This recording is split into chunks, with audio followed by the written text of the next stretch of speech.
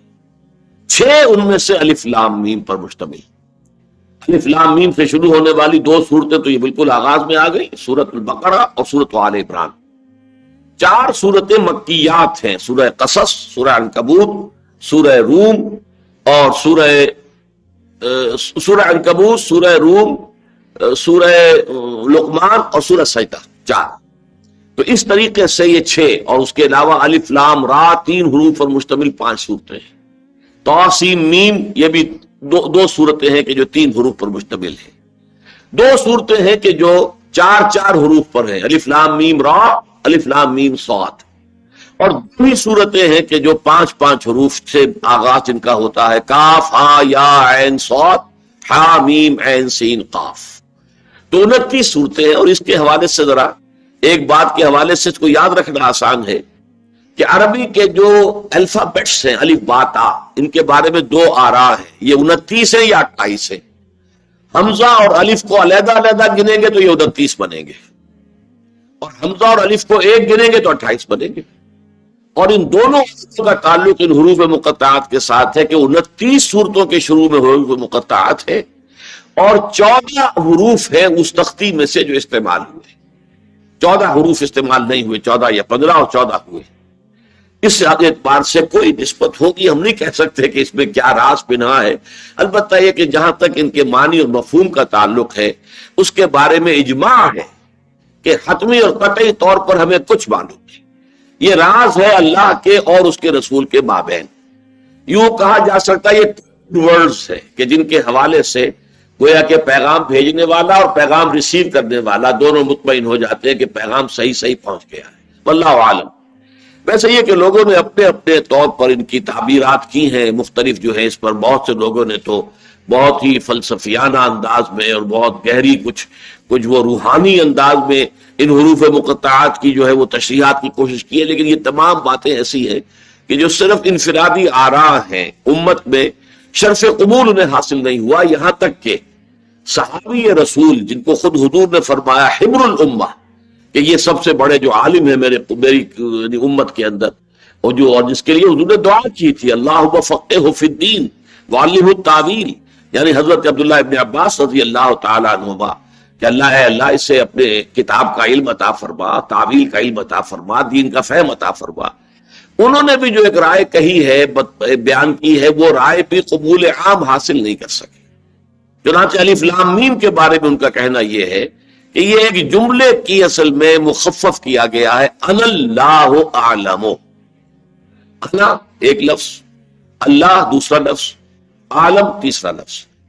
پہلے لفظ میں سے پہلا حرف الف، دوسرا درمیانی جو لفظ ہے اس کا درمیانی حرف یعنی لام، اللہ تو لام درمیان میں، اور عالم و تیسرا حرف جو ہے آخری، اس کا آخری حرف جو ہے میم. اللہ اعلم الف لام میم. تو جیسا کہ میں نے عرض کیا اگرچہ بڑی گہری بات معلوم ہوتی ہے، ویسے یہ کہ نحو کے اعتبار سے یہ اس لیے غلط ہو جاتی ہے بات کہ یہ جو شروع میں الف نہیں ہے بلکہ حمزہ ہے. انا میں حمزہ ہے، الف اور حمزہ جو ہے یہ یقیناً ذرا مختلف چیزیں ہیں. میں صرف یہ مثالاً آپ سے عرض کر رہا تھا کہ حبر الامہ حضرت عبداللہ ابن عباس رضی اللہ تعالی عنہ کے قول کو بھی امت نے قبول نہیں کیا ہے. اجماع اس پر ہے کہ اس کے حقیقی اور یقینی اور حتمی مفہوم کو اللہ اور اس کے رسول کے سوا کوئی نہیں جانتا.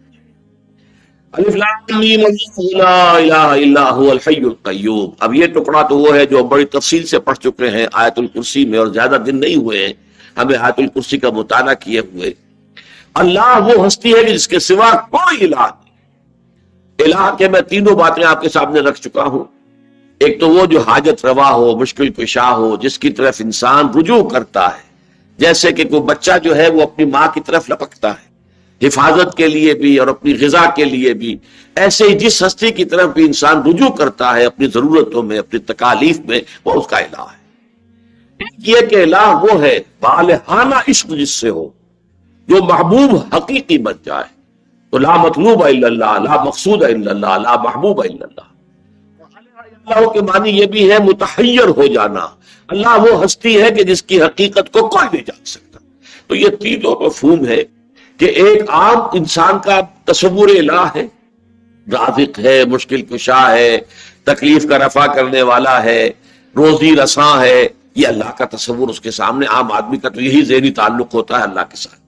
ایک صوفیہ کا تعلق ہے لا محبوب الا اللہ، لا مطلوب الا اللہ، لا مقصود الا اللہ، اور ایک پھر فلاسفہ کا معاملہ ہے کہ جس پین بردانت کے ہست کچھ نہیں جان سکتے اللہ کی ذات کے بارے میں، ہم سوائے اس کے کہ بس ہم یہ کہہ سکتے کہ ہاں ہے بس، اور کچھ نہیں۔ دور بینان بارگاہ الست جس پین بردانت کے ہست۔ تو یہ تینوں چیزیں جو ہے، یہ عجیب ہے لفظ حقیقت عربی زبان کا، جو ان تینوں گوشوں کا اور تینوں تصورات کا احاطہ کر رہا ہے۔ اسی الہ پر الف لام داخل ہوا تو اللہ بن گیا۔ اللہ وہ ہستی ہے جس کے سوا کوئی الہ نہیں، الحی القیوم، وہ زندہ جاوید ہے اور سب کو تھام کر رکھنے والا ہے۔ یہ دو اسماء بھی آ چکے آیت الکرسی میں، اللہ لا الہ الا هو الحی القیوم، اور وہاں میں تفصیل سے آپ کو بتا چکا ہوں کہ ان دو اسماء کے بارے میں گمان غالب ہے کہ اللہ کے اسم اعظم ہے، اس لیے کہ ایک حدیث میں آتا ہے کہ اللہ کا ایک اسم اعظم وہ ہے کہ اس کے حوالے سے جو دعا اس سے کی جاتی ہے وہ لازماً قبول ہو جاتی ہے، لیکن یہ کہ حضور نے تعین کے ساتھ نہیں بتایا کہ وہ کون سے نام ہے، بلکہ نشاندہی کر دی وہ 3 صورتوں میں ہے، سورہ بقرہ میں، سورہ آل عمران میں، سورہ طٰہٰ میں۔ یہ بالکل اسی طرح کی بات ہے جیسے لیلۃ القدر کے بارے میں یہ نشاندہی تو کر دی کہ وہ رمضان میں ہے، رمضان کے آخری عشرے میں ہے، اس کی طاق راتوں میں ہے، تعین نہیں کیا تاکہ لوگ تلاش کریں، محنت کریں، تو جو اندہ یا بندہ جو تلاش کرے گا پالے گا۔ اسی طرح اس معاملے میں بھی ہے، لیکن پھر علماء کا اس پر تقریباً اجماع ہے کہ یہ دو اسماء جو ہے یہ ان 3 صورتوں میں جوڑے کی شکل میں آئے ہیں، سورہ بقرہ میں، آیت الکرسی میں اللہ لا الہ الا هو الحی القیوم، بالکل اسی طرح یہاں آ گیا اللہ لا الہ الا هو الحی القیوم، اور پھر یہ وعنت الوجوہ للحی القیوم، یہ سورہ طٰہٰ میں بھی آئے۔ تو ایک گمان یہ ہے کہ یہی ہے جو اللہ کا اسم اعظم ہے، اور ان میں نسبت کیا ہے؟ اللہ خود تو قائم و دائم ہے، زندہ جاوید ہستی ہے، کسی اور کے سہارے پر قائم نہیں ہے، خود بخود قائم ہے، اس کی حیات اپنی ذاتی ہے، کسی کی عطا کردہ نہیں ہے۔ البتہ ما سوا کائنات جو ہے اس کو ہو رکھے، تھام کر رکھنے والا وہی ہے۔ وہ اگر قائم ہے تو ادھر حقیقت اسی کی توجہ سے قائم ہے، وجود میں آئی ہے تو اس کے وجود میں لانے سے وجود میں آئی ہے، قائم ہے تو اس کی توجہ کی بنا پر قائم ہے۔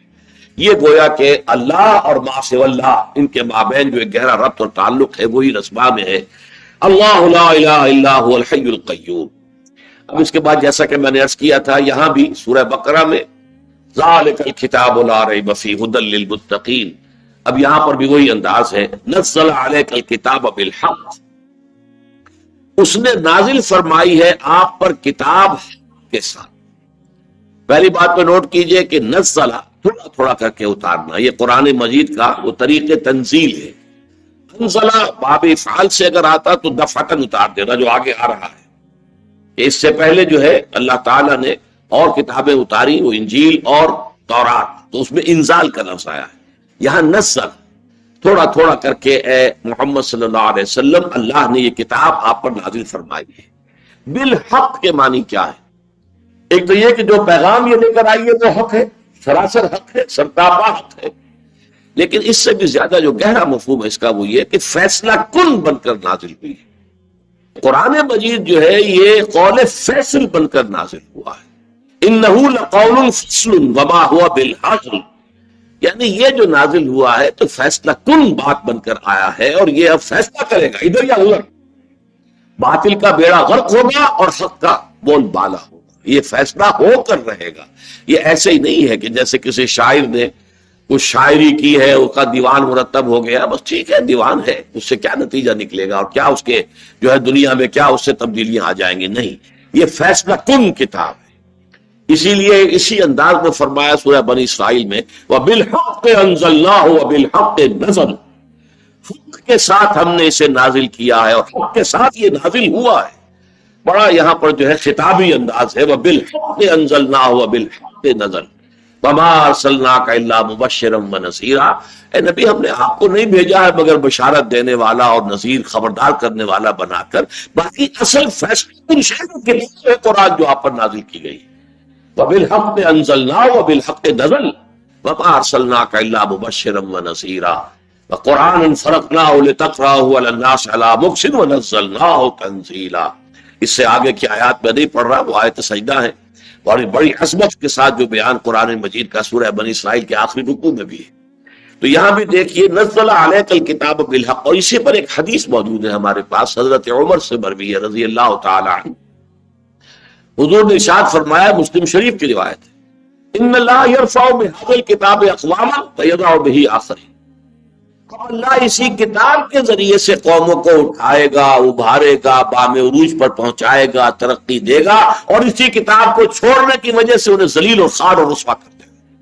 یعنی اب یہ فیصلہ کن شے بن کر نازل ہوئی ہے، اسی میں تلیں گی قسمتیں قوموں کی اور امتوں کی۔ فرمایا نزل علیک الکتاب بالحق مصدقا لما بین یدیہ، اور یہ تصدیق کرتے ہوئے آیا ہے اس کی کہ جو اس کے سامنے موجود ہے۔ اس کا ایک مفہوم تو عام طور پر جو سب مترجمین نے اور مفسرین نے لیا وہ بھی صحیح ہے کہ قرآن تصدیق کرتے ہوئے آیا ہے تورات کی، انجیل کی، کہ واقعی وہ بھی اللہ کی کتابیں تھیں، اللہ نے نازل کی تھیں، وہ بھی منزل من اللہ تھیں، تو گویا کہ قرآن مصدق ہے ان کا۔ لیکن ایک اور مفہوم جو اس سے گہرا ہے اور بہت پیارا مفہوم ہے وہ یہ ہے کہ قرآن مصداق بن کر آیا ہے ان پیشین گوئیوں کا جو تورات اور انجیل میں تھی۔ تورات میں جو ذکر ہے حضور صلی اللہ علیہ وسلم کی بعثت کا، گویا کہ وہ ابھی تک انفلفلڈ پروفیسی تھی جب تک کہ قرآن نہیں آیا، تو گویا کہ قرآن نے آ کر اس کو فلفل کیا، اس پروفیسی کو۔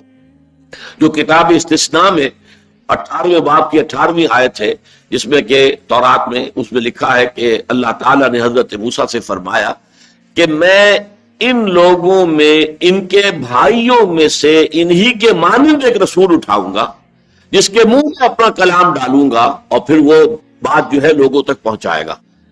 یہ جو ہے میں نے شاید آپ کو پہلے بتایا بھی ہے کہ 3 سال قبل ہمارا ٹینا جو ہے تنظیم اسلامی نارتھ امریکہ کا اجتماع ہوسٹن میں تھا۔ یہ امریکہ کا، یونائٹڈ اسٹیٹس آف امریکہ کا جنوبی ساحل پر ایک شہر ہے بڑا۔ تو وہاں ہم نے ایک سیشن میں ایک عیسائی عالم اور ایک یہودی عالم کو بلایا تھا۔ تو یہودی عالم نے وہاں پر جب گفتگو کی، اس سے مجھے کچھ حوصلہ ہوا کہ اس شخص میں کچھ حق کو ماننے کی صلاحیت ہے۔ اس نے کہا Islam is the ideal religion for the whole of humanity except Jews. اب یہ ڈنڈی وہ مار گیا کہ اسلام بہترین مذہب ہے پوری نوع انسانی کے لیے سوائے یہودیوں کی۔ تو وہ یہودی جو ہے 1.5 ملین وہ علیحدہ اپنی 1.5 اینٹ کی مسجد بنائے رکھے، اس کے قول کے مطابق، باقی پوری نوع انسانی کے لیے وہ کہہ رہا ہے کہ اسلام بہترین مذہب ہے۔ تو میں نے بعد ان سے پھر ایک ملاقات کی، اور میں نے پھر کہا کہ اس ملاقات میں کہ یہ جو ڈیٹرانومی جو ہے کتاب استثناء، اس کے 18ویں باب کی 18ویں آیت کا آپ کیا مصداق سمجھتے؟ وہ چونک سا گیا کہ کیا ہے، وہ ذہن میں نہیں تھا۔ میں نے پھر تورات منگوائی، بائبل، تو وہ سوچ میں پڑ گیا۔ اس نے یہ کہ یقیناً وہ کج بحثی نہیں کی، سوچ میں پڑ گیا کہ ہاں۔ اس نے، میں نے کہا کہ یہ کہتے ان کے بھائیوں میں سے، ظاہر بات ہے کہ باقی تمام نبی جو ہے اولڈ ٹیسٹمنٹ کے وہ تو بنی اسرائیل ہی میں سے آئے ہیں نا، تو ان کے بھائیوں میں کا مطلب تو یہ ہے کہ وہ بنی اسماعیل میں سے ہونے چاہیے۔ تو ان کے بھائیوں میں سے ایک نبی اٹھاؤں گا جو تیرے مانند ہوگا، یعنی جیسے کہ حضرت موسیٰ کو شریعت دی گئی ایسے وہ نبی شریعت دی جائے گی، جبکہ حضرت موسیٰ کے بعد جتنے نبی بھی بنی اسرائیل میں آئے انہیں کوئی شریعت نہیں دی گئی۔ پھر ان کے منہ میں اپنا کلام ڈالوں گا۔ تو حضرت موسیٰ کو تو تورات دی گئی تھی، تو لکھی ہوئی شکل کے اندر جو ہے کمانڈمنٹس تھے۔ حضور کا جو ہے وہ قلب کے اوپر قرآن نازل ہوا ہے، اور حضور کے منہ سے وہ جو ہے کلام پاک صادر ہوا ہے، جس کو کہ لوگوں نے سنا اور یاد کیا ہے۔ تو وہ سوچ میں پڑ گیا تھا۔ تو بہرحال یہ جو پیشن گوئیاں ہیں اور جو فارکلیٹ یا فارکلیٹ کی پیشن گوئی جو انجیل کے اندر ہے، ان کا مصداق بن کر قرآن نازل ہوا ہے، گویا کہ ان پیشن گوئیوں کو سچا ثابت کر رہا ہے قرآن اپنے وجود سے۔ وَأَنزَلَ التَّوْرَاةَ وَالْإِنجِيلَ مِن قَبْلُ، اور اس سے پہلے اللہ نے اتاری تھی تورات بھی اور انجیل بھی، ہدی للناس، لوگوں کے لیے ہدایت بنا کر۔ وَأَنزَلَ الْفُرْقَانَ، اور اتارا الفرقان۔ جہاں تک تو تورات اور انجیل کا تعلق ہے اس میں تو کسی اشتباہ کی بات نہیں ہے، نہ کسی وضاحت کی ضرورت ہے۔ الفرقان کے بارے میں البتہ وضاحت کی ضرورت ہے۔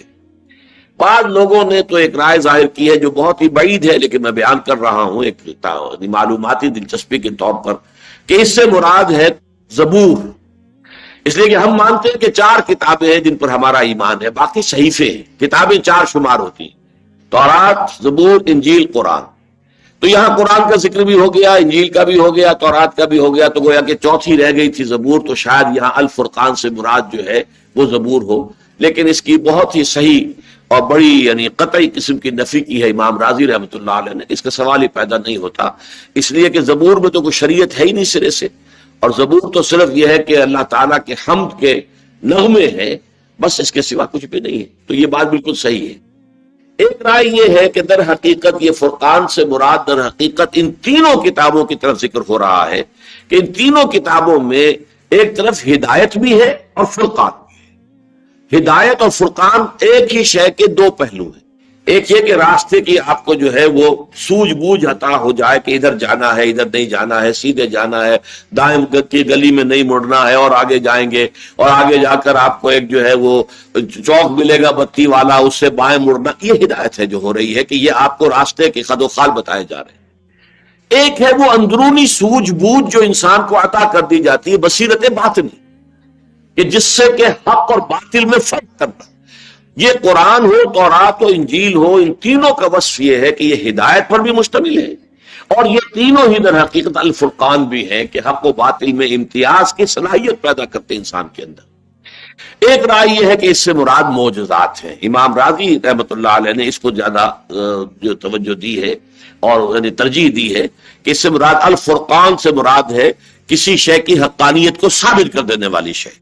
یوم الفرقان کہا گیا یوم بدر کو، کہ واضح ہو گیا بالکل کہ اللہ کی مدد کس کے ساتھ ہے، کہ 313 نہتے اور غیر مسلح لوگ جو ہیں انہیں 1000 کیل کانٹے سے لیس اور پورے لاؤ لشکر سمیت آنے والا جو تھا گروہ اور فوج، اس کے اوپر اللہ تعالیٰ نے ایسی فتح مبین عطا فرمائی، یوم الفرقان ہو گیا۔ تو الفرقان سے مراد ہے کہ تمام کے اندر جو صلاحیت ہے فرق کر دینے کی حق اور باطل میں اور نیکی اور بدی کے اندر، اور ایک یہ کہ یہ معجزات ہیں کہ جن سے کہ ثابت ہو جاتا ہے کہ کوئی شے، کوئی کتاب اللہ کی طرف سے نازل ہوئی ہے۔ بہرحال یہ مختلف آراء ہے، اور ایک رائے یہ ہے کہ اس سے مراد اصل میں قرآن ہے، جس کا کہ دوبارہ ذکر کیا جا رہا ہے۔ قرآن چونکہ اب آخری حتمی قطعی یقینی اور محفوظ کلام قیامت تک رہنے والا ہے، لہذا تینوں کتابوں کے ذکر کے بعد پھر دوبارہ انزل الفرقان قرآن مجید کی طرف اشارہ کیا گیا۔ واللہ اعلم۔ ان الذین کفروا بآیات اللہ لہم عذاب شدید۔ اب دیکھیے یہ اسی کا ظہور ہو رہا ہے کہ انہ لقول فصل، یہ قول فیصل ہے، یعنی کسی شاعر کی شاعری ہے، آپ نے پسند کی تو کیا، نہ پسند کی تو کیا، کیا فرق واقع ہو جائے گا؟ کچھ نہیں۔ پسند کی تو آپ نے کوئی تحسین کر دی، کوئی ڈونگرے برسا دیے، تو آپ کوئی امیر ہیں، کوئی صاحب حیثیت ہے تو کوئی انعام دے دیا، کوئی خلق دے دی، بس، اور کیا ہوگا؟ لیکن یہ جو کتاب اتری ہے یہ تو قول فصل بن کر آئی ہے، انسانوں کی عاقبت کے بارے میں فیصلے کرے گی۔ اب کون ہے کہ جس کی نجات ہوگی، اور کون ہے کہ جو برباد ہو جائے گا ہمیشہ ہمیش کے لیے، جس کے لیے کہ ابدی تباہی اور ابدی ہلاکت اور ابدی عذاب ہے۔ تو یہ تو قول فصل بن کر نازل ہوئی، انہ لقول فصل وما هو بالحزن۔ فرمایا ان الذین کفروا بآیات اللہ، یقیناً جن لوگوں نے کفر کیا اللہ کی آیات کا۔ اب یہاں کفر جو ہے اس کے اصل لغوی مفہوم میں بھی لیا جائے تو بہت بامانی ہے۔ کفر آتا ہے اصل میں لغوی اعتبار سے شکر کے مقابلے میں۔ شکر کیا ہے کہ اگر کسی نے آپ کے ساتھ کوئی بھلائی کی ہے، آپ کی کوئی ضرورت پوری کی ہے، آپ کو کسی تکلیف سے جو ہے نجات دی ہے، تو قلب کی گہرائیوں سے خاص قسم کے احساسات، خاص قسم کے جذبات ابھرتے ہیں۔ اب جسے جذبہ تشکر کہتے ہیں، امتنان و تشکر کے جذبات قلب کی گہرائی سے ابھریں گے، پھر وہ زبان پر بھی شکریہ آپ کا، آپ کی بڑی مہربانی، آپ نے بڑا کرم فرمایا مجھ پر، وہ شکر کے الفاظ زبان پر بھی آئیں گے۔ تو یہ ہے، اس کے مقابلے میں کسی شخص کے ساتھ آپ نے نیکی کی، بھلائی کی، لیکن اس کی طرف سے یہ جو فطرت جو ہے اتنی مست ہو چکی ہے، جیسے کوئی کنواں ہے جس کے اندر پانی اب خشک ہو چکا ہے، پانی نکل ہی نہیں رہا، اس طرح فطرت کا سوتے خشک ہو چکے ہیں کہ کسی محسن کے احسان پر اس کے اندر سے وہ جذبات ابھرتے ہی نہیں۔ یا اٹھتے تو وہ دبا دیتا ہے، زبان سے ادا نہیں کرتا، ماننے کو تیار نہیں ہوتا، اپنے تکبر کی وجہ سے اور اپنے عجب کی وجہ سے ماننے کو تیار نہیں ہوتا کہ اپنے محسن کا شکریہ ادا کرے۔ یہ ہے شکر کے مقابلے میں کفر۔ یہ دو الفاظ ایک دوسرے کے مقابلے کے ہیں قرآن مجید میں، لئن شکرتم لازیدنکم ولئن کفرتم ان عذابی لشدید۔ دیکھو اگر تم شکر کرو گے میری نعمتوں کا، اگر حق مانو گے، احسان مانو گے تو میں اور دوں گا اور دوں گا اور دوں گا۔ وَلَئِن كَفَرْتُمْ، اگر تم نے ناقدری کی، ناشکری کی، تو دیکھ لو میرا عذاب بھی پھر بہت سخت ہے۔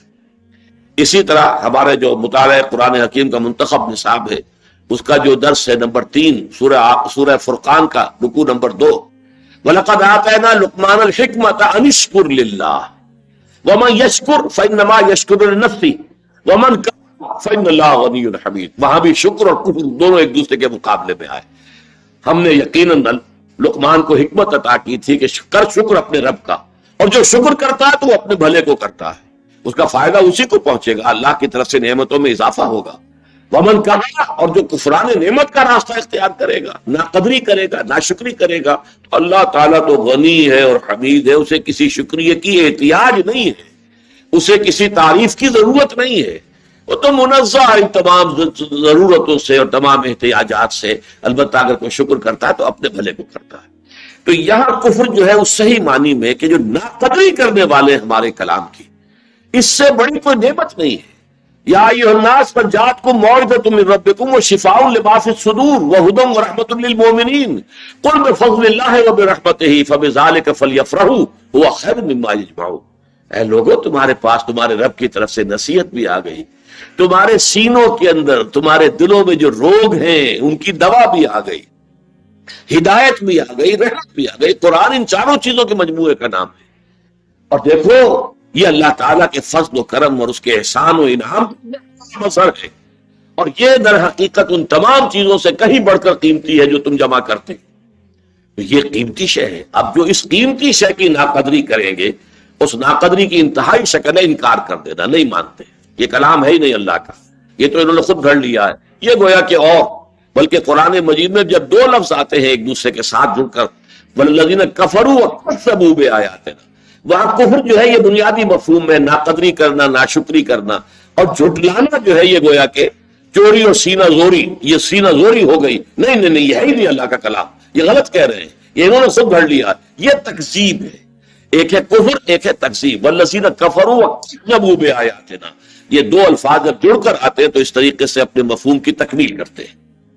ان الذین کفروا بآیات اللہ لہم عذاب شدید، ان کے لیے ہے عذاب بہت سخت۔ واللہ عزیز ذو انتقام، اللہ زبردست ہے اور انتقام لینے والا ہے۔ اللہ تعالیٰ کی شان جہاں یہ ہے کہ وہ غفار بھی ہے، ستار بھی ہے، ودود بھی ہے، کریم بھی ہے، سب ساری شان، غفور بھی ہے، لیکن ساتھ ہی عزیز ذو انتقام، زبردست انتقام لینے والا، اس کا انتقام بھی بہت شدید ہے۔ انا من المجرمین منتقمون، یہ سورہ سجدہ کی آیت جو ہے، ومن اظلم ممن ذکر بآیات ربہ انا من المجرمین منتقمون، اس سے بڑھ کر ظالم اور کون ہوگا جسے اس کے رب کی آیات کے ذریعے سے یاد دہانی کرائی جائے پھر بھی اس کا انکار کرے، اعراض کرے۔ ایسے مجرموں سے تو ہم یقیناً انا من المجرمین منتقمون، یہ تو وہ مجرم ہے جن سے انتقام لے کر رہیں گے۔ ان اللہ لا یخفی علیہ شیء فی الارض ولا فی السماء، یقیناً اللہ پر کوئی شے مخفی نہیں ہے، نہ زمین میں اور نہ آسمان میں، ہر شے آن واحد کی طرح اس کے سامنے ہے، اس کے لیے نہ کوئی ماضی ہے، نہ حال ہے، نہ مستقبل ہے، آن واحد، ڈیوریشن، ایبسولوٹ ٹائم، جس میں یہ ماضی حال مستقبل کی تقسیم نہیں ہے۔ مستقبل تمہارے لیے بہت دور کی شے ہے، اللہ فرماتے ہیں ہمارے سامنے ہے۔ انہم یرونہ بعیدا ونراہ قریبا، یہ تو دیکھ رہے ہیں اس کو بہت دور بہت دور بہت دور، ہم تو اس سے اپنے بالکل سامنے دیکھ رہے ہیں، ہمارے تو قریب موجود ہے۔ تو یہ اللہ تعالیٰ کا وہ علم ہے۔ ان اللہ لا یخفی علیہ شیء فی الارض ولا فی السماء هو الذی یصورکم فی الارحام کیف یشاء، وہی ہے جو تمہاری تصویر بناتا ہے، نقشہ کشی کرتا ہے رحموں کے اندر، تمہاری ماؤں کے پیٹوں کے اندر، جیسے چاہتا ہے۔ جیسی چاہا شکل بنا دیا، جیسی چاہی ناک بنا دی، جیسی چاہی آنکھ بنا دی، چھوٹی بڑی، ناک جو ہے ستواں ہے یا کچھ اور طرح کی ہے، جو چاہ بنا ہے نقشہ، وہ نقشہ گر وہی المصور، یہ اللہ تعالیٰ کے ناموں میں سے المصور، البارئ المصور، الخالق البارئ المصور، خالق بھی ہے، باری بھی ہے، مصور بھی ہے، نقشہ کشی بھی کرتا ہے، فنیشنگ ٹچز اسی نے دیے ہیں، ہمارے خد و خال اسی نے بنائے ہیں۔ تو وہ تمہاری ماؤں کے پیٹوں میں تمہاری نقشہ کشی کرتا ہے، تمہارے نقوش بنا دیتا ہے جیسے چاہتا ہے۔ اب ایک طرف تو تھا اللہ تعالیٰ کا علم کامل، سے آنے واحد میں اس کے سامنے موجود ہے، اس کے لیے غیب کا کوئی سوال ہے ہی نہیں، حضور ہی حضور ہے، غیب کا سوال ہی نہیں۔ یہ تو جب ہم کہتے ہیں عالم الغیب والشہادہ، تو یہ غیب کا لفظ ہمارے اعتبار سے، اللہ کے لیے تو غیب ہے ہی نہیں، شہادہ ہی شہادہ ہے، ہر شے اس کے سامنے موجود ہے، آنے واحد میں موجود ہے، نہ ماضی حال مستقبل کی تقسیم ہے، نہ حاضر اور غائب کا کوئی فرق ہے۔ دوسری طرف قدرت ہے، اس کا اختیار مطلق ہے، یہاں اس میں در حقیقت اس کے اختیار مطلق کا ذکر ہوا، هو الذی یصورکم فی الارحام کیف یشاء لا الہ الا هو العزیز الحکیم، اس کے سوا کوئی الہ نہیں ہے اور وہ زبردست ہے اور کمال حکمت والا۔ یہ میں نے بہت مرتبہ بیان کیا، العزیز الحکیم، یہ دو اللہ کے اسماء، یا عزیز حکیم، دو صفات، نکرہ کی حالت میں ہوگا تو صفات ہے، الف لام لگا ہوا ہے اور معرفہ ہو گیا تو نام ہے۔ یہ جو بہت کثرت سے قرآن مجید میں آیا ہے، اور اسی طریقے سے دونوں اسماء کو جڑواں شکل میں، تاکہ یہ حقیقت واضح ہو جائے کہ اللہ تعالیٰ کا ایک طرف اختیار جو چاہے کرے، اور آپ کے علم میں ہوگا کہ پولیٹیکل سائنس جو خود اپنی جگہ ایک علم ہے، تو اس کے ایکسیمز میں سے، اس کے اصولوں میں سے ایک یہ بھی ہے، authority tends to corrupt and absolute authority corrupts absolutely۔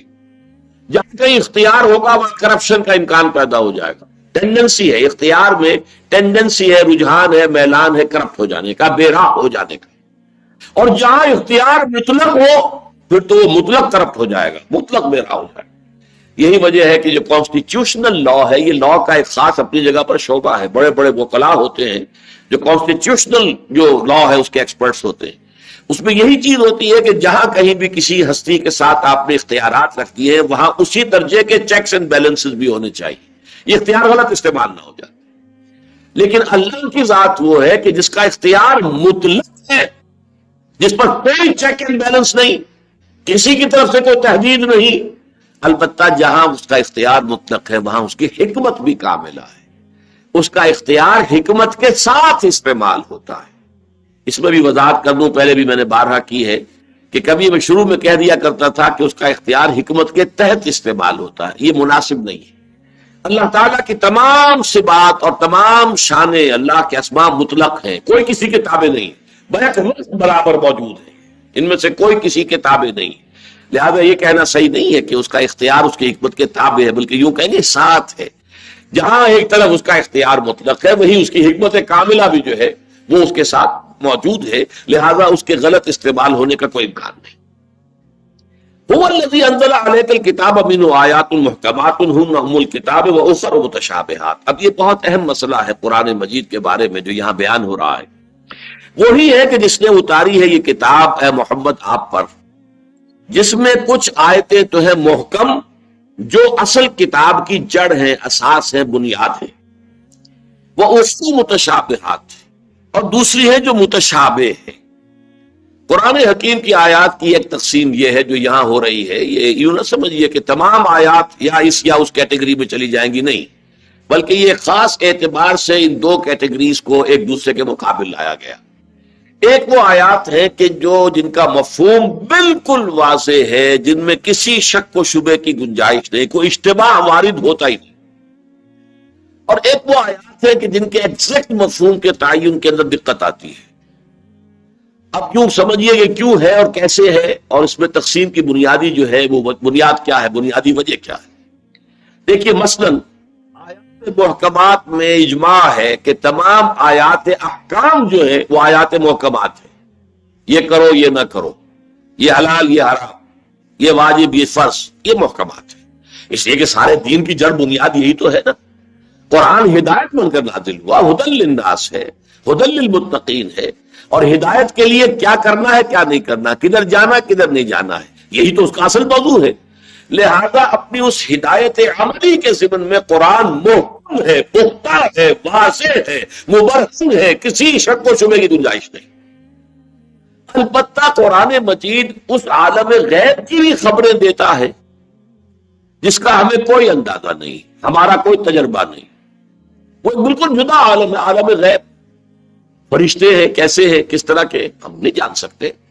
وہ ایک ایسا عالم ہے جس کا ہمیں کوئی تجربہ ہوا ہی نہیں۔ گزر ان کا ہوا کب عالم اللہ اکبر میں، ہمارا گزر ہی نہیں ہوا اس میں۔ اللہ کی ذات و صفات، قبر میں کیا ہو رہا ہے کیا ہوگا، عالم برزخ میں کیا ہے کیا ہوگا، قیامت کے دن کے حالات و واقعات، ان کی کیا اصل حقیقت ہوگی، کیا نوعیت ہوگی، جنت کی نعمتوں کی حقیقت کیا ہے، دوزخ کے عذاب کی کیا کیفیت ہے، کہ وہ آگ بھی ہے اور وہ جلا بھی رہی ہے لیکن مارتی بھی نہیں ہے، لا تبقی ولا تذر، لیکن یہ ہے کہ موت بھی نہیں آتی۔ پھر یہ کہ اسی کے اندر سے، اس کی تہ میں سے وہ درخت بھی نکلا ہوا ہے، وہ زقوم کا درخت جو ہے وہ جنت جہنم کے سب سے نچلے طبقے سے ابھر کر آتا ہے اوپر۔ اب یہ کیفیات وہ ہیں جن کو ہم صحیح سمجھ نہیں سکتے، اس لیے یوں سمجھ لیجئے کہ پہلی تقسیم تو یہ ہے کہ آیات الاحکام وہ آیات محکمات ہیں، واضح، کھلی، مبرہن، روشن، کسی شک و شبہ اور کسی اشتباہ سے بالکل پاک اور صاف۔ البتہ عالم غیب کی چیزیں، اب ظاہر بات ہے ان کا کچھ نہ کچھ اجمالی علم ہمیں نہیں ہوگا تو ہم سیدھے راستے پہ چل ہی نہیں سکتے۔ اگر آخرت کا یقین نہیں ہوگا تو ہم دنیا کے اندر غلط راستے پہ پڑ جائیں گے۔ جنت اور دوزخ کا ہمیں علم ہوگا تبھی تو ہمارے اندر طلب پیدا ہوگی جنت کے حصول کی اور دوزخ سے بچنے کی۔ لہذا اس عالم کا کچھ نہ کچھ علم دینا ہمیں ضروری ہے ہماری ہدایت کے لیے۔ ہماری جو علمی بنیاد بنتی ہے ہدایت کی وہ تو وہی ایمانیات ہیں، اور ان ایمانیات کا تعلق کل کا کل عالم غیب سے ہے۔ اب دیکھیے ایمانیات میں سے ہم یہ کہہ سکتے ہیں کہ حضور پر ایمان جو ہے کم سے کم صحابہ کے لیے ایمان بالغیب نہیں تھا، لیکن حضور تو ان کے سامنے موجود تھے۔ واقعہ یہ کہ حضور پر ایمان صحابہ کے لیے بھی عالم غیب کی شے ہے، لیکن وہی آتے تو کسی نے نہیں دیکھی نا۔ وہی ہے جس کی بنا پر یہ محمد ابن عبداللہ ابن عبد المطلب جو ہے یہ محمد الرسول اللہ بن گئے صلی اللہ علیہ وسلم، وہ تو وہی ہے، اور وہی عالم غیب کی شے ہے۔ نہ جبرائیل کو کسی نے دیکھا اور نہ وہی کیسے آ رہی ہے اس کا کسی کو تجربہ ہوا، لہذا یہ عالم غیب کی شے ہے۔ اس لیے سورہ بقرہ میں شروع فرمایا تھا ہدی للمتقین الذین یؤمنون بالغیب، یہ ہدایت ہے ان متقیوں کے لیے جو غیب پر ایمان رکھتے ہو۔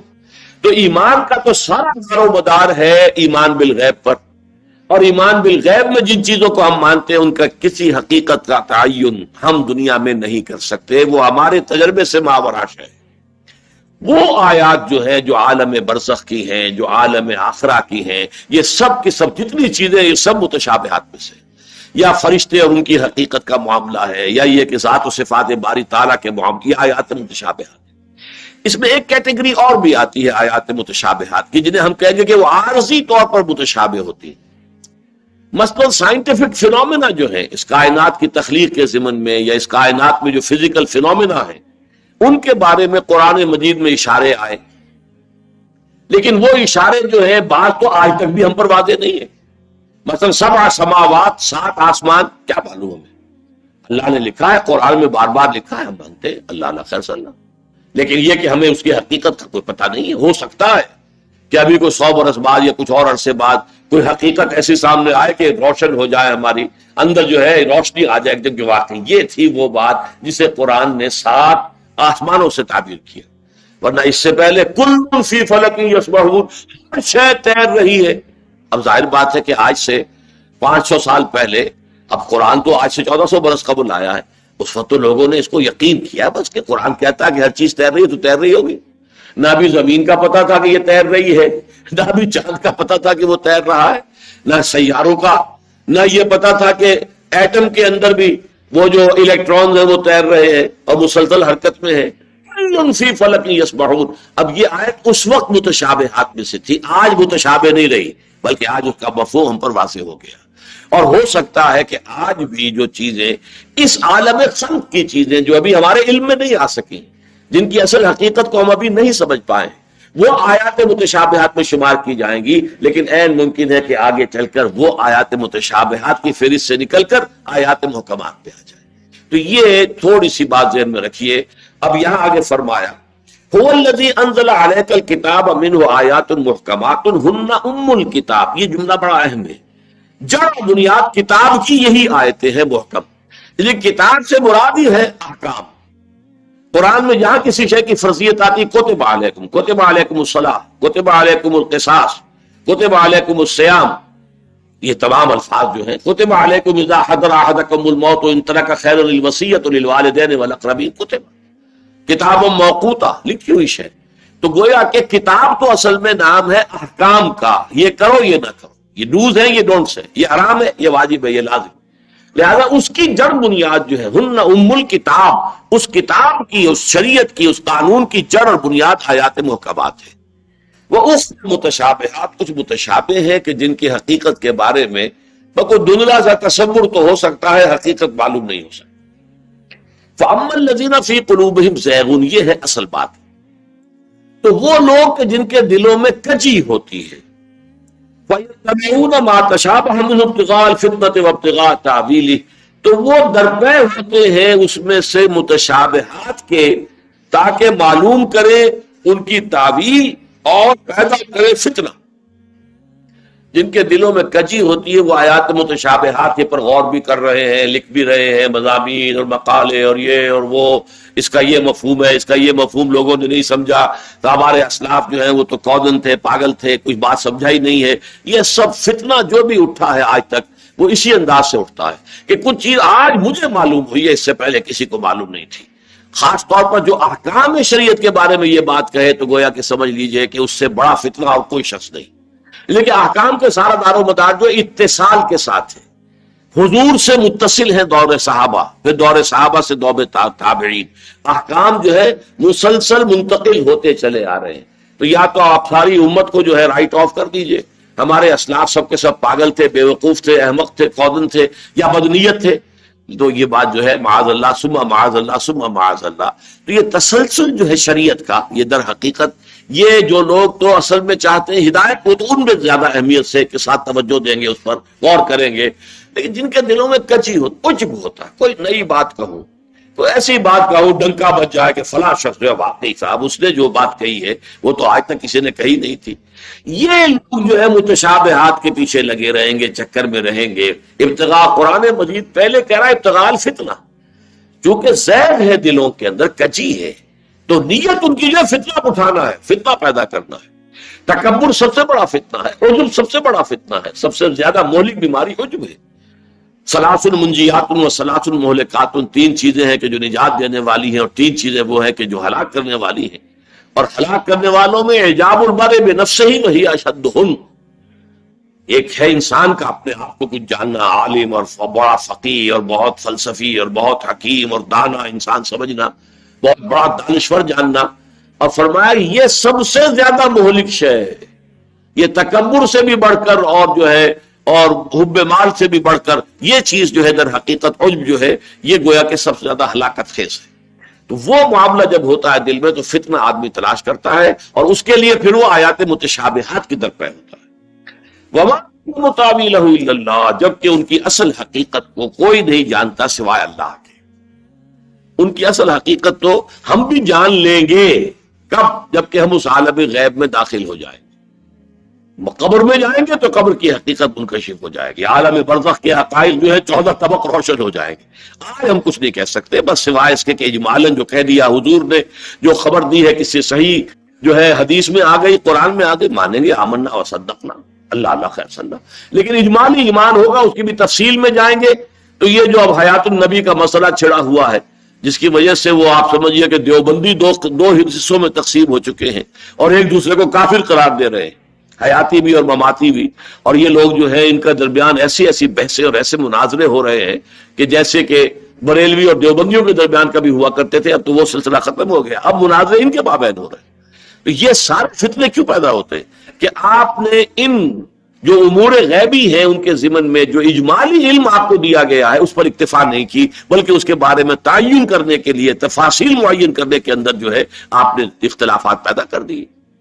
والراسخون فی العلم، اور وہ لوگ جو واقعتاً علم میں رسوخ رکھنے والے، گہرائی اور پختگی، وہ یہ کہتے ہیں آمنا بہ کل من عند ربنا، ہم اس پر ایمان لائے، یہ سب ہمارے رب کی طرف سے، آیات محکمات بھی ہمارے رب کی طرف سے ہیں اور متشابہات بھی۔ ہم تو قرآن کو مانتے ہیں، قرآن میں جو کچھ ہم اسے مانتے ہیں، یا حدیث صحیح میں جو کچھ حضور نے فرما دیا ہم اسے تسلیم کرتے ہیں۔ باقی یہ کہ اس عالم غیب کی باتوں میں سے کسی کی تفصیل میں ہم جانے کو تیار نہیں، ورنہ تو جنت کی نعمتیں قرآن مجید میں بے شمار بیان ہوئی ہیں، اور ساتھ ہی سورہ سجدہ میں بھی فرمایا فَلَا تَعْلَمُ نَفْسٌ مَّا أُخْفِيَ لَهُم مِّن قُرَّةِ أَعْيُن، کسی انسان کے علم ہی نہیں ہے کیا کیا ان کے لیے اللہ تعالیٰ نے اپنے جنتی لوگوں کے لیے ان کی آنکھوں کی ٹھنڈک کا کیا کیا سامان فراہم کیا، کوئی نہیں جانتا۔ اور حدیث میں بھی آ گیا ما لا عین رات ولا اذن سمعت وما خطر علی قلب بشر، وہ نعمتیں وہ ہیں جو نہ کسی آنکھ نے دیکھی، نہ کسی کان نے سنی، نہ کسی انسان کے دل پر ان کا کوئی احساس بھی وارد ہو۔ اب یہ ہے چیزیں کہ جو ہم مانیں گے اجمالاً، آمنا بہ کل من عند ربنا، یہ سب ہمارے رب کے پاس سے آیا ہوا کلام ہے قرآن مجید، یہ تو ابتدا سے انتہا تک اس کا کلام ہے، ہم اس پر ایمان لائے۔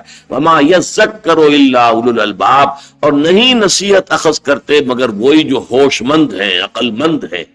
لب کہتے ہیں کسی چیز کے اصل جوہر کو، اس کا اصل جوہر، جو انسان کا اصل جوہر اس کی عقل ہے۔ اولو الالباب الذین یعقلون، یہ گویا کہ ان دونوں کو مترادف سمجھنا چاہیے۔ سورہ بقرہ میں جس مقام پر الذین یعقلون آیا ہے، لقوم یعقلون، یہ آیات آیت الآیات یاد کیجئے، وہی مقام جب سورہ آل عمران میں آئے گا تو وہاں اولو الالباب آئے گا، ان فی خلق السماوات والارض واختلاف اللیل والنہار لآیات لاولی الالباب۔ تو وہ لب والے ہوش مند لوگ، عقل مند لوگ جو ہیں، اصل نصیحت تو وہی اخذ کرتے ہیں۔